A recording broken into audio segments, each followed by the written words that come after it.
Hi everyone, Lexi here, and I am recording my 12th, I think, yeah, 12th transgendered vlog. Um, Today I am going to be discussing being out in public when you're still early transition and you might not blend in so well. Or just, how it is for me, before I started blending in better. The first time I ever went out in public was at night with a friend of mine named Carla.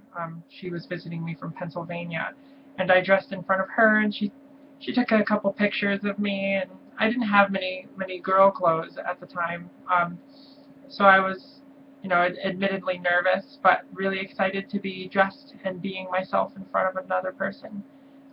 We went out and took a walk, and we went around my park. It was really dark out.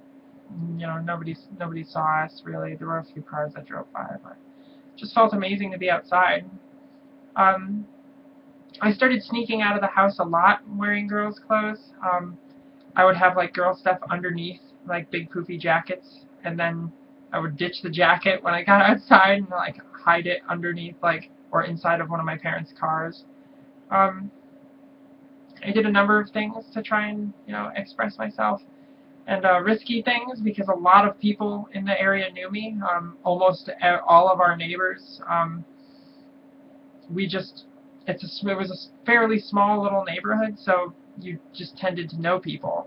I knew pretty much everybody. So that was nerve-wracking, but I didn't really care anymore. I got to the point where I just cared less and less about stuff like that. Then I started, and this wasn't every day, this was, once in a while was good enough at the time.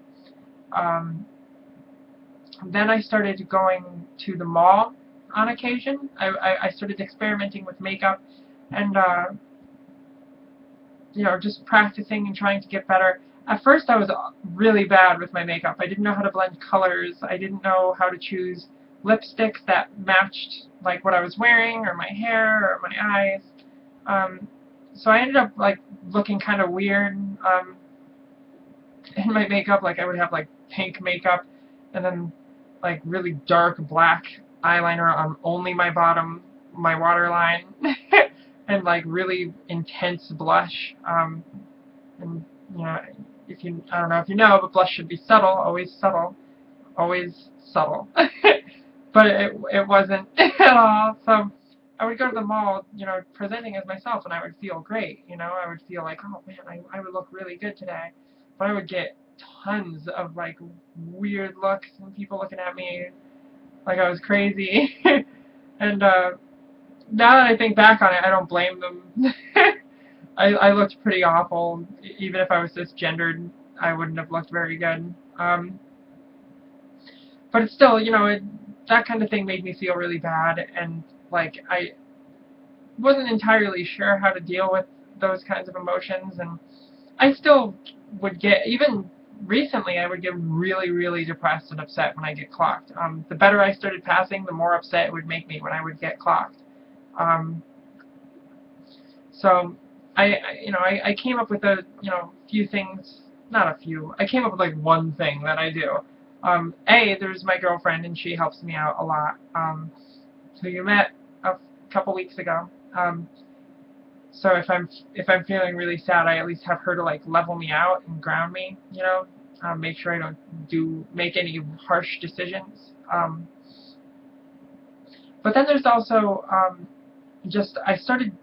I basically just started saying, look, it's going to happen once in a while at least. I have to be able to just learn to brush it off and just be like, yeah, whatever, and just not care, because I'm doing what I'm doing for me, not, for anybody else.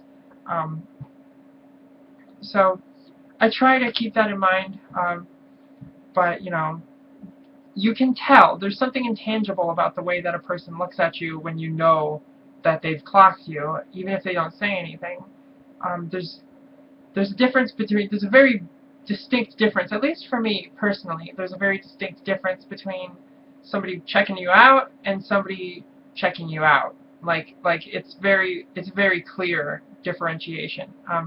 if somebody's checking me out, it's obvious that they, they're thinking of me sexually. Whether or not they know I'm transsexual is irrelevant. That feels nice when I can tell that somebody's actually checking me out. But then there's, the flip side of somebody like who, there's always that person at work who, like, he'll be perfectly all smiles and then he'll turn and see you and he'll be like, and, like, he'll just drop any pretenses of happiness as soon as he looks at you, and that hurts. I actually called a guy out on that once at work. He did it like 3 times in a row, and I said, "Sorry, sir, did I offend you somehow?" And he, like, looked at me and was like, "No," and I was just like, "Oh, I'm just asking because every time you look at me, you scowl, and I wanted to make sure that I hadn't accidentally done something to offend you, and if I have, I want to apologize." And, like, he just kind of got nervous and walked away. So that's the kind of thing that I do when I get clocked now, or when people are being unreasonable. I call them on their bullshit.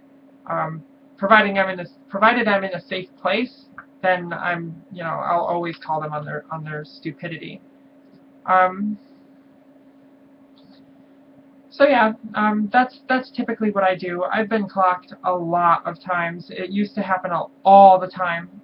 Slowly but surely, it's been happening less and less, especially after I hit the 1-year marker on my hormone replacement therapy.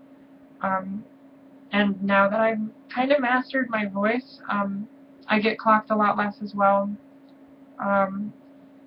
So I've been doing pretty well. But it's gonna happen, and you have to learn to take control of the situation rather than letting the situation control you. I'm still working at that as well, but that's definitely something that's like it's gonna bother you, but don't let it, like, destroy you psychologically. Like, you just kind of ride it. You know what I mean? Transsexual people will know what I'm talking about. But